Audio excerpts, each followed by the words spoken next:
Episode की starting में हम विहान को देखते हैं जो कि अपनी जादुई शक्तियों का तो इस्तेमाल नहीं कर पाता है, लेकिन वो अर्जुन को सारे कागजों को ऊपर उठाने और नीचे करने को कहने लगा, क्योंकि उसको बचपन से ऐसी आदत है कि वो अपनी शक्तियों से किताबों को हवा में उड़ाता है और उसके बाद उसे पढ़ता है। अर्जुन ये सारी चीजें करके बहुत ज्यादा परेशान हो गया होता है। उसके पूरे शरीर पे कागज के टुकड़े लगे होते हैं जो कि विहान के कहने पर वो कभी इधर करता है तो कभी उधर करता है। विहान के दिमाग में कई सारे सवाल होते हैं, जैसे काल सर्प ग्रहण के बाद अचानक से कौन सी डायन यहाँ पर आ गई और उस डायन का विहान से क्या रिश्ता है। साथ ही अभी तक जो भी डेड बॉडी मिल रही है उससे डायन क्या संकेत देना चाह रही है। हर बॉडी के ऊपर एक अजीब सा निशान है, आखिर उस निशान का मतलब क्या है। क्या डायन किसी को पुकार रही है। विहान कहता है कि हर्ष, अगर हमें एक भी जवाब मिल गया ना तो हम मासूमों की जान बचा सकते। अगले ही पल हम एक लड़की को देखते हैं जो कि अनजाने और गुमनाम सड़क से गुजर रही होती है, वो भी अकेले, और वहीं पर ही डायन की एक झलक दिखाई जाती है। इसका मतलब ये है कि डायन उस लड़की का पीछा कर रही है। अगले ही सीन में हम गौरी को देखते हैं जो कि अपनी बिल्लो के साथ यानी अपनी टैक्सी के साथ विहान के घर पे आ गई होती है। विहान के घर पे आते ही वो गेट को जोर जोर से बजाने लगती है और हम देखते हैं कि हर्ष और अर्जुन आके दरवाजे को खोल देते हैं। वो दोनों ही गौरी को देख के सरप्राइज हो जाते हैं और कहते हैं कि आप कैसी हो। गौरी कहती है कि बढ़िया। आपके फादर कहाँ है, मुझे बताओ, मुझे उनसे मिलना है। अर्जुन कहता है कि आपको हमारे फादर से क्या काम है, हमको खुद को उनसे कुछ काम नहीं पड़ता। गौरी कहती है कि मुझे कॉलेज के प्रोफेसर से मिलना है, बताओ वो कहाँ है। हर्ष और अर्जुन कहते हैं अच्छा आपको प्रोफेसर से मिलना है तो एक काम कीजिए, यहाँ से सीधे जाइए और फिर राइट मुड़ जाना। गौरी थैंक यू कह के आगे जाने ही लगती है कि हम देखते हैं कि हर्ष और अर्जुन बहुत ज्यादा एक्साइटेड होते हैं, बहुत ज्यादा खुश होते हैं, क्योंकि जब भी विहान से कोई मिलने आता है तो इन्हें बहुत ज्यादा खुशी होती है कि विहान का ना ही कोई दोस्त है और ना ही उसका कोई फीमेल इंटरेक्शन।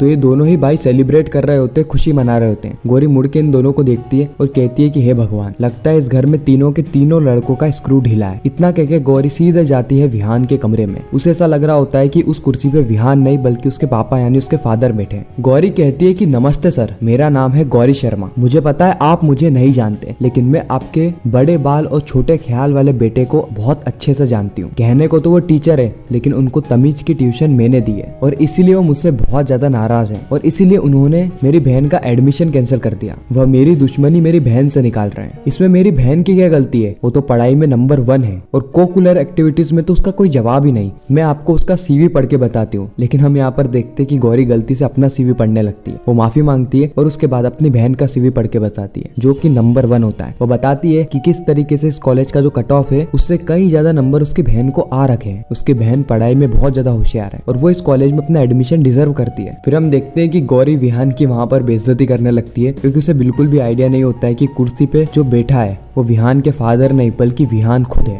और विहान इस कॉलेज का लीन है और प्रोफेसर भी। अगले ही सीन में हम देखते हैं कि विहान कुर्सी को पलट देता है और गौरी विहान को देखकर चौंक जाती है और कहती है कि तुम कॉलेज के लीन की कुर्सी पे क्यों बैठे हो। विहान कहता है कि ये तो मेरी कुर्सी है। गौरी कहती है कि नहीं, ये तुम्हारी कुर्सी नहीं है, ये तुम्हारे फादर की कुर्सी है। विहान कहता है मैंने कहा ना ये मेरी कुर्सी है, मतलब मेरी ही कुर्सी है। फिर गौरी को पता चलता है कि विहान ही कॉलेज का डीन है। विहान कहता है कि तुम्हारी बहन की जो एप्लीकेशन है वो मैंने ही रिजेक्ट करी और सोच समझ के करी है। गौरी कहती है कि मैं मेरी बहन की कॉलेज की फीस एकदम टाइम पे भरूंगी, उसे कोई भी दिक्कत नहीं आने दूंगी और वो पढ़ाई में बहुत ज्यादा होशियार है। विहान कहता है कि मुझे पता है, लेकिन तुम्हें ये बात नहीं पता कि मेरे कॉलेज के स्टूडेंट कई बार पार्ट टाइम जॉब करके फीस भरते हैं और कई बार तो मैं उनकी फीस माफ भी कर देता हूँ, क्योंकि मैं बच्चों पे फोकस करता हूँ ना कि उनके पेरेंट्स के बैंक बैलेंस पे। मैं सिर्फ और सिर्फ बच्चों के मेरिट और कैरेक्टर्स के बारे में देखता हूँ। और अफसोस कि तुम्हारी बहन का कैरेक्टर सही नहीं है, उसके कैरेक्टर पे एक बहुत बड़ा दाग है और वह दाग हो तुम। तुम्हारी बहन की एप्लीकेशन मैंने सिर्फ और सिर्फ तुम्हारे कारण रिजेक्ट करी है और तुमने तो अपना जमीर ही बेच दिया ना पैसे कमाने के लिए। इसलिए तुम्हारे जैसी लड़की मेरे कॉलेज से दूर ही रहे तो बेहतर है। गौरी कहती है कि नजर नजर का फर्क है डीन साहब। अगर इंसानियत की नजर से देखेंगे तो मजबूरी दिखाई देगी और गुरूर की नजर से देखेंगे तो दाग, और आपने ना सिर्फ और सिर्फ दाग देखा।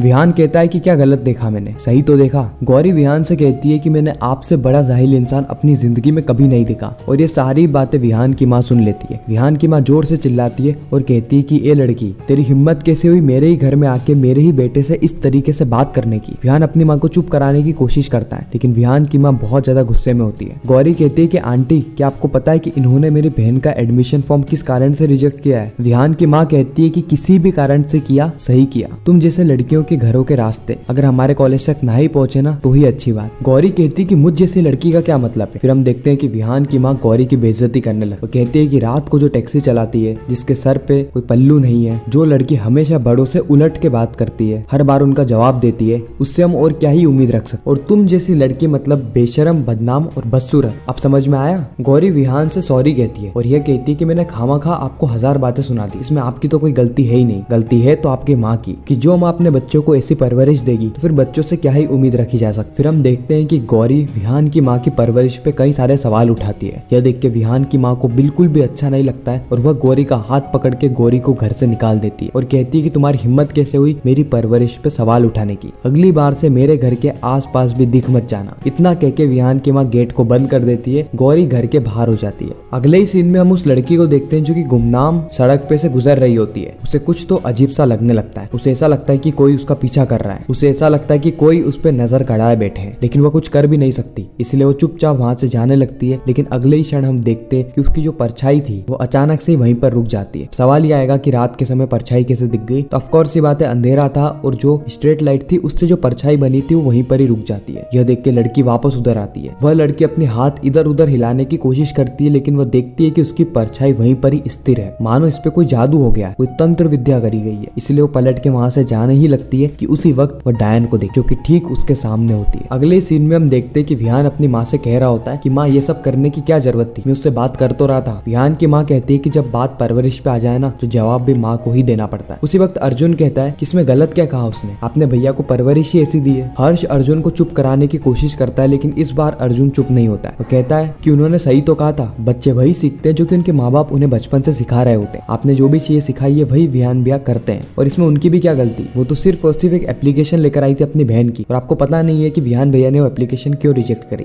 फिर हम देखते हैं कि विहान की माँ विहान से पूछ रही होती है कि बेटा तूने उसकी एप्लीकेशन क्यों रिजेक्ट, लेकिन विहान कुछ नहीं कहता है और अर्जुन और हर्ष को लेकर साइड में चला जाता है। वह अर्जुन से कहता है कि अर्जुन ये तू क्या बातें कर रहा है? अर्जुन कहता है कि मैं सही तो कह रहा हूँ, इसमें उनकी कोई भी गलती नहीं थी, अपने बेजबरन में उनकी बहन की एप्लीकेशन को रिजेक्ट कर दिया, इसलिए वो आपसे बात करने आई थी। विहान अपनी जस्टिफिकेशन देने लगता है। उसी वक्त हर्ष कहता है कि सामने देखो और हम देखते हैं कि रात के अंधेरे में जो कागज विहान पढ़ रहा था उसके अक्षर जो है वो हवा में उड़ने लगे और विहान उसमें लिखी गई लिपि को बहुत अच्छे तरीके से समझ जाता है। विहान कहता है कि ये नक्षत्र मुझसे जुड़े हुए हैं, मैं इसी नक्षत्र में पैदा हुआ था और विहान इन सारी ही लिपि को डिकोड कर लेता है। विहान के पास कुछ सवालों का तो जवाब आ गया था, लेकिन अभी भी कुछ सवाल शेष थे और उन सवालों का जवाब विहान को तब मिलेगा जब वो डायन से मिलेगा, यानी उसके सवालों का जवाब सिर्फ और सिर्फ डायन के पास है। और इसी के साथ यह एपिसोड यहीं पर ही खत्म हो जाता है एक बहुत ही बड़े सस्पेंस को लेकर। और वह सस्पेंस ये है कि आने वाले एपिसोड में अगर विहान डायन को पकड़ लेता और उसको सारा ही सच पता चल जाता है तो आगे वो क्या करेगा? क्या वह अपनी असली माँ यानी डायन के सपने को पूरा करेगा और काली शक्तियों पर राज करेगा, या फिर उसकी दूसरी माँ की परवरिश उस पर भारी पड़ जाएगी और वह काली शक्तियों को पूरी तरीके से नष्ट कर देगा? साथ ही आने वाले एपिसोड में किस तरीके से गौरी और विहान का मिलन होगा, कब गौरी को उसकी शक्तियों के बारे में पता लगने वाला है, ये सारी चीजें हमें आने वाले एपिसोड में पता चलने वाली है। ऐसे ही जादू तेरी नजर के रेगुलर रिकैप्स और अपकमिंग स्टोरी टेलीविजन से भी पहले जानने के लिए हमारे चैनल को सब्सक्राइब जरूर करें। मैं मिलता हूँ आप सभी से किसी नेक्स्ट इंटरेस्टिंग वीडियो में, जब तक के लिए गुड बाय।